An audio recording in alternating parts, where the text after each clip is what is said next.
ಈ ಗೋಣನ್ನ ಎಪ್ಸಿ ಓಡಿಸ್ಲಿಲ್ಲ ಅಂದರೆ ಹೀಗೆ ನಿದ್ದೆ ಮಾಡಿಕೊಂಡೇ ಇರ್ತಾನೆ. ಏನೇನೆಲ್ಲ ಮಾಡಬೇಕು ಇವನಿಗೆ ಮಣ್ಣು ಮುಗಿಸೋಕೆ. ಬಾವಾ, ರಾಮು ಬಾವಾ, ಇವತ್ತು ನೀವು ಸ್ಕೂಲಿಗೆ ಹೋಗ್ಬೇಕಲ್ವಾ? ಇನ್ನೂ ಮಲಗಿದ್ದೀರಾ? ಎದ್ದೇಳಿ ಬಾವಾ.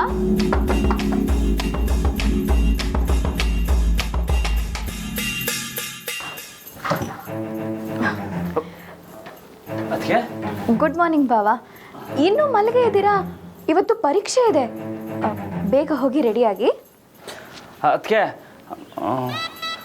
ಮತ್ತೆ ನನಗೆ ಕಾಲು ಅಲ್ಲ ಹೊಟ್ಟೆ ಯಾಕೋ ನೋಯ್ತೈತೆ. ಇದೇನು ಬಾವ ಚಿಕ್ಕ ಹುಡುಗನ ಥರ?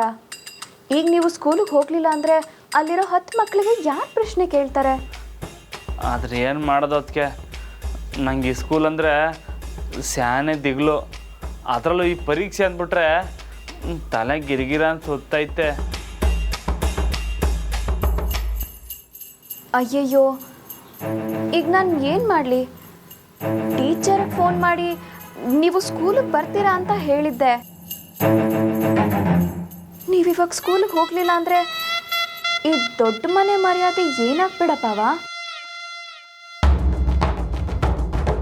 ಹೋಗಲಿ ಬಿಡಿ, ನಾನು ಟೀಚರ್ಗೆ ಫೋನ್ ಮಾಡಿ ನಮ್ಮ ಬಾವ ಬರಲ್ವಂತೆ, ಅವ್ರಿಗೆ ಭಯ ಅಂತೆ ಅಂತ ಹೇಳ್ತೀನಿ. ಅದಕ್ಕೆ ಹಂಗೆ ಹೇಳ್ಬಿಟ್ಟಿರ, ಬೇಡ ನಾನು ಹೋಯ್ತೀನಿ.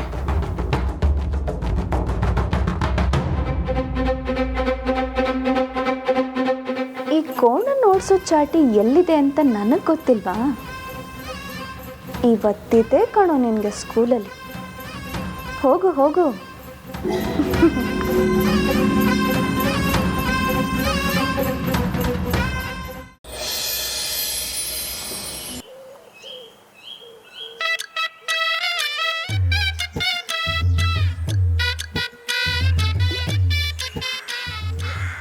ಬಸ್ಸು, ನಿಮಗೆ ಗೊತ್ತು ನನಗೆ ಈ ಸ್ಕೂಲ್ ಅಂದರೆ ಸ್ಯಾನೆ ದಿಗ್ಲು ಅಂತ. ನಮ್ಮ ಹುಡುಗರು ಬಾಲು, ದೊಡ್ಡೊಟ್ಟೆ, ಇಲಿಮರಿ ಇವರೆಲ್ಲ ಸಂದ ಕಲ್ತ್ಕೊಂಡವ್ರೆ. ಆದರೆ ನಾನು ಏನಂತ ಪ್ರಶ್ನೆ ಕೇಳಲಿ ಅವ್ರನ್ನ?